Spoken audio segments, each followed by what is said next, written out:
මේ කතා කරන්නේ ඩුබායි එන්න බලාපොරොත්තු වෙන නිසා ඩුබායි ඇවිල්ලා ඉන්න කෙනෙකුට මොකද සමහරු ඩුබායි එන්න ඕනේ කියලා හිතන නමුත් ඩුබායි එන්න ඕනේ මොන වගේ පඩියකට කියලා තාම දන්නේ නැහැ. මේ පේනව නේද? පොඩක් මම ඉන්න තැන සද්දයි. ඉතින් හරිම නිදහස් මේ තැන.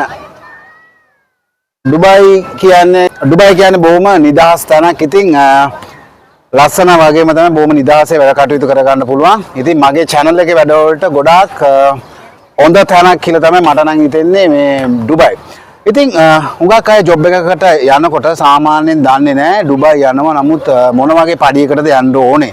හොඳට මතක තියාගන්න දිරාම් 2500ක්වත් ඔයාලට පඩියක් නැත්තම් ඩුබායි එන්න එපා. සමහරු එනවා ලංකාවේ ලක්ෂ 3-4 වියදම් කරගෙන ලක්ෂ 6 වියදම් කරගෙන ඇවිල්ලා ඉන්නවා දිරාම් 1200 පඩියකට. හොඳට මතක තියාගන්න ඔයාලා ඩුබායි වියදමත් එක්ක මේ වැඩේ කරන්න බෑ. මොකද මම එහෙම කියන්නේ ඩුබායි වියදම එන්නම වැඩි. මම මේ ගැන මගේ සෙල් සංගීත YouTube channel එකේ කරලා තියෙනවා. ඉතින් ඒ channel එකේ තියෙන දේවලුත් බලන්න.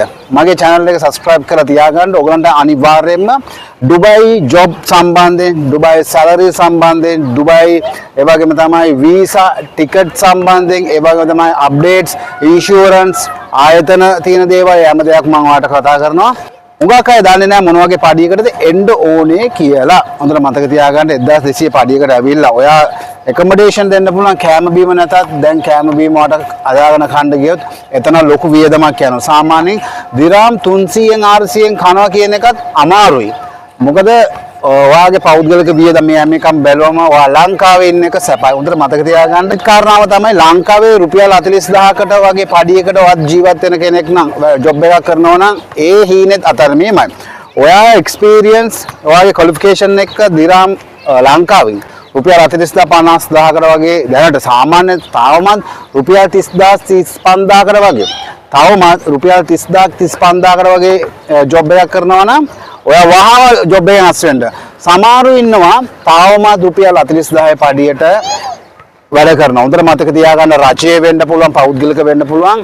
ඔයා අර නිදානය කරක් ගාගෙන ඉන්නා වගේ සමහරුන්ට වෙනස් වෙන්න බෑ. සමහරුන්ට බෑ පළවෙනි ජොබ් එක. ජීවිතේකට කරලා තියෙන පළවෙනි ජොබ් එක. ඒ නිසා සමහරුන්ට එතනින් වෙනස් වෙන්න බෑ.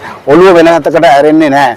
ඒ අර තියෙන පුරුද්දට සමහරු කැමති යන්නම් වාල යනවා. ඒ නිසා හොඳට මතක තියාගන්න ඔයා ලංකාවේ ඒ පඩිය ගන්නවා නම් ඒ මං කියන පඩිය දැම්ම වෙනස් වෙනවා. ඩුබායි ඇවිල්ලා ඔයා දිරාම් 2500ක්වත් 3000ක්වත් නැත්තම් එන්න එපා.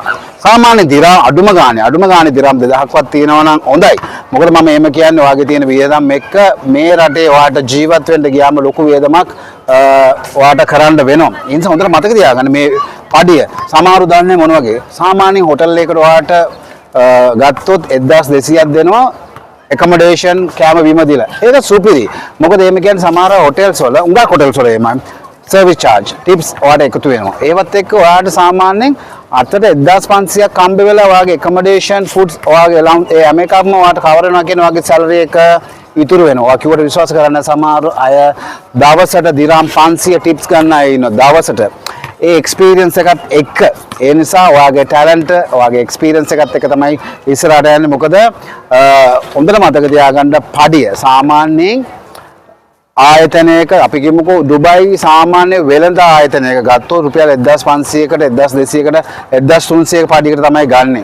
සාමාන්‍ය දිරාම් 2000ක් දෙන තැන් තියෙනවා. ඒ කියන්නේ සාමාන්‍යයෙන් අපි කියමු පොඩි කඩයක් ගත්තොත් තේ කඩයක් ගත්තොත් මම පොඩි තැන ඉඳලා පටන් ගන්න ඒ වගේ. සාමාන්‍යයෙන් ලෙවල් එකේ තියෙන රෙස්ටොරන්ට් එකක ගත්තොත් දිරාම් 2000 2500 වගේ සැලරි එකක් තියෙනවා. ඒ නිසා ඔයාගේ පඩිය මොකක්ද කියලා බලලා ඩුබායි යන්න. නිකම් බොරුවට රට යනවා කියලා පඩිය ගැන කිසි අවබෝධයක් නැතුව යන්න එපා.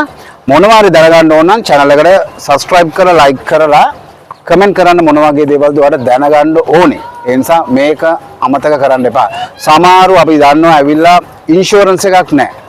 ආයතනයේ insurance එකක් දීලා නැහැ. එතකොට කෑම බීම නැහැ. ඉන්න තැනක් නැහැ. 1200 පඩියෙන් කොහොමද කරන්නේ? හොඳට මතක තියාගන්න මේ බේතක් ගන්න වුණත් ලොකු වියදමක් යනවා. සාමාන්‍ය වට ඉන්ෂුරන්ස් එකක් තියෙනවා නම් කම්පැනි එක ඉන්ෂුරන්ස් එකක් තියෙනවා නම් වට ඒ ඉන්ෂුරන්ස් එකෙන් සාමාන්‍ය ડોක්ටර් channel කරන්න දිරාම් 5ක් අරගෙන වට බේත් ඒතකොට දිරාම් 20ක් ඒ වගේ කියන්නේ ඉන්ෂුරන්ස් එකක් තියෙනවා නම් එහෙම දෙයක් වෙනවා. නැත්තම් වාගේ ඔයාට ඉන්ෂුරන්ස් එකක් නැත්නම් ඔයාට බේත් ගන්න ලොකු වියදමක් දරන්න වෙනවා. ඒ නිසා ඒ ගැන අවධානයෙන් ඉන්න. ඉතින් අද කතා කරේ පඩිය. ඉතින් පඩිය මොන වගේ පඩියකටද ඔයා එන්නේ කියලා අනිවාර්යයෙන්ම ලංකාවේ ඒජන්සි වල ඔයා වැඩට යනවා නම් ඒ කියන්නේ ලංකාවේ ඒජන්සි වලින් ඔයා ඉන්ටර්විව් යනවා නම් අනිවාර්යයෙන්ම බලන්න කීයද පඩිය. ඔයා අස්සම් කරන්නේ කීයටද? ඔයා අස්සම් කරන්නේ මොන වගේ පඩියකටද? කොහෙටද? ඒ කියන්නේ ඩුබායි කිව්වම සාජ වෙන්න පුළුවන්, අජ්මාන් වෙන්න පුළුවන්, රසල් කයිම වෙන්න පුළුවන්, අලේන් වෙන්න පුළුවන්. ඒ නිසා ඩුබායි වෙනයි, ඒ තැන් වෙනයි. ඒ නිසා මේ තැන් ගැන අවබෝධයෙන් ඉන්න, පඩිය ගැන අවබෝධයෙන් ඉන්න, ඉන්නේ කොයිද, යන්නේ කොයිද කියන එක අවබෝධයෙන් ඉන්න. එහෙනම් ගිල්ලෙන්න. මම එස්.එල්. සංගීත